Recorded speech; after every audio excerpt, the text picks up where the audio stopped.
missing someone. With all your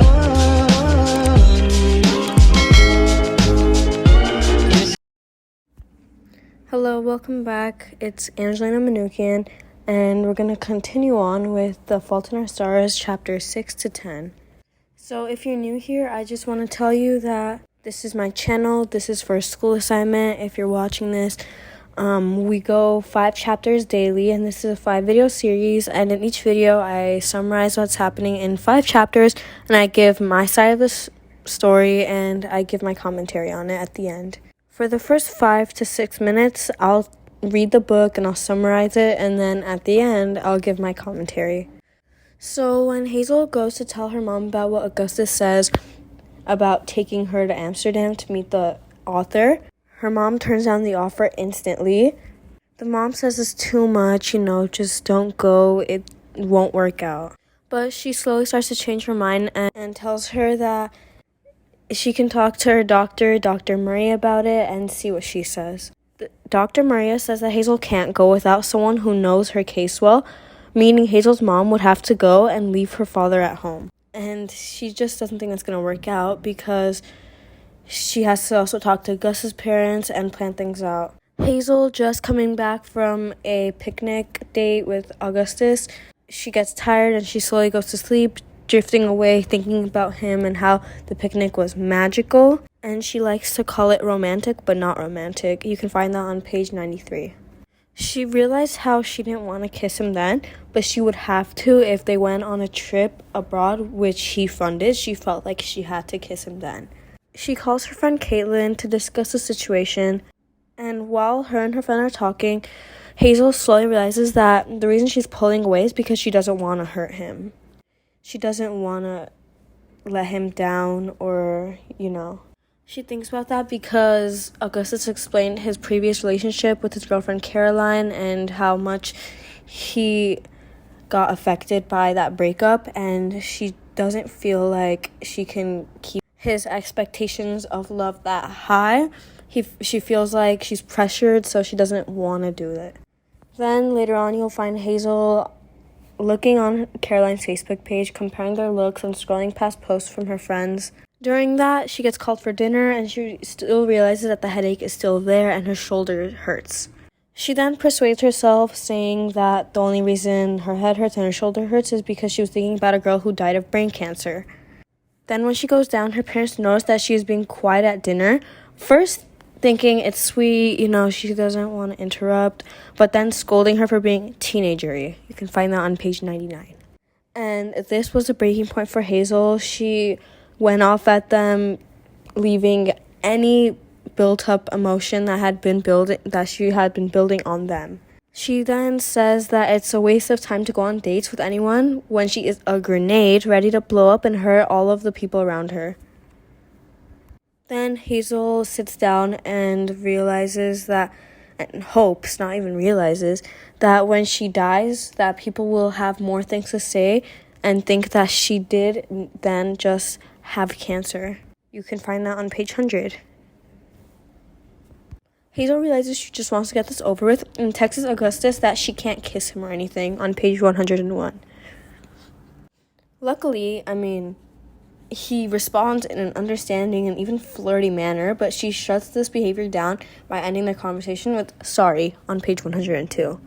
Hazel has trouble falling asleep, but her parents come into her room and tell her that she isn't a grenade to them and that she can do whatever she wants. They gave her the idea to stop going to the support group, or even as long as she stays in school. So they're giving her a little bit of freedom now. They end off the night with her mom giving her her favorite stuffed animal, Bluey, to go to sleep. She first fights out a little bit, saying that she's not a kid, but you find her falling asleep cuddling him. But don't get fooled by that, because in the middle of the night, she wakes up screaming from the excruciating pain.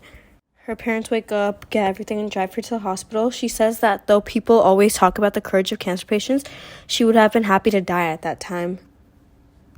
Next thing Hazel remembers is waking up at the children's hospital. She wakes up to her parents telling her that she does not have a brain tumor or any tumor growth at all, but had a headache caused by poor oxygenation from how much fluid had accumulated in her lungs again. So it's throwing her back to a time where her lungs were so filled that she couldn't breathe, but this time her head hurts. So now they were just going to drain her lungs and would have to use a BiPAP machine that helps her breathe at night. Her parents leave her, and the nurse tells her about a kid that's been in the waiting room for days but hasn't been allowed to come in to see you. So Hazel gets confused, and she asks, who is it? But no one tells her anything. For almost a week, 6 days, Hazel stays in her ICU room. All she did was sleep, be bored, and be in pain. And she went from those 3 things the whole time she was there. Until finally she is released to go home. Hazel goes out to see Augustus, and they are happy to see each other, though she reminds him that they can't be together. So before anyone gets their hopes up, she wants to remind them. Augustus gives her a letter, and whenever Hazel goes home, she reads the letter. It discusses the nature of Hazel and Augustus as star-crossed lovers, her too sick and he not sick enough for their relationship to work, finishing with telling Augustus that if Hazel wants to spare him pain, that then he has to allow her that. Reading that, Hazel wants to go back to the doctors and reconsider whether she can still travel or not. Augustus gets a call that night, and she tells him the bad news that she can't go. He laments that she cannot go, but also his fate, potentially dying a virgin. Hazel jokes back, and after they got off the phone, she switches her TV on and then curls up with her BiPAP machine, which, while uncomfortable, she compares in sound to cuddling next to a sleeping pet dragon. And then next morning, while she was sitting outside, she thinks that she would rather have a few healthy days than many sick days. And though she tells herself not to think that way, she begins to cry. Augustus calls her while she is crying, and when he asks why, she gives a slew of answers. Not going to Amsterdam, wanting to know what happens after an imperial affliction ends, and not wanting her life of sickness, the sky, and finally the swing set in her backyard, which is what her dad built when she was a kid. Augustus immediately wants to comfort her and promises to be over in 20 minutes to see the old swing set of Tears on page 121. Augustus meets her in the backyard, and they talk about their relationship again, him warning her all efforts to save me from you will fail on page 122. They sit together while he's holding her, and they talk about the swing set. They go inside together and write a post advertising a free swing set, riffing humorously to create the posting. They watch TV, but then switch to Augustus reading an imperial affliction aloud. As Hazel says, then, as he read, I fell in love with the way you fall asleep, slowly and then all at once. After reading this, they check on the post and find many requests, choosing one from a man who pleads that his kids never get to go outside. The next day, Hazel finds a letter from Peter Van Houten's secretary. With plans for the trip next week, Hazel had believed to call off. Hazel yells for her mother, causing her to run out of the bathroom, wet and panicked. Her mom then regains composure and breaks the news to Hazel. Dr. Murray called the night before and advised them that they should let Hazel live her life and take the trip. The day before they leave to go to Amsterdam, Hazel returns to support group, and she talks to Lida, a girl who survived appendiceal cancer and likes to compete and gossip at the support group. Isaac then invites Hazel to his house, and she accepts. They play a video game for the blind again of the same world as the Prince of Dawn. The next day, Hazel and her mom wake up at 5:30 to catch a flight at noon, simply because her mother is excited and perhaps more than a bit worried. They finally get to go on their trip. Even though they're both scared of flying, they both feel alive. And now that's the end of chapter 6 to 10 summary. And I feel like it's really cute. I feel like it's nice that they're finally living their life. And I'm very happy that the Dr. Maria, was very nice to let them go and live life.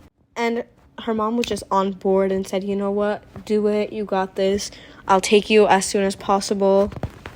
And this is a good bonding experience for both of them. I'm not going to say anything, but maybe in the next few chapters we'll see something a little alarming, or not. If you did like this book, I suggest you go read it, because it's a really good book, and I just showed you chapter 6 to 10 summary. You guys can go back into my channel and see the chapter 1 to 5 summary so you can understand what's going on now, because it'll all make sense once you go and listen to the other one, and it's only 10 minutes long, which 5 minutes of it is just me blabbering on, giving my own commentary. This one we went a little over with it, And this book was a really good book whenever I read it.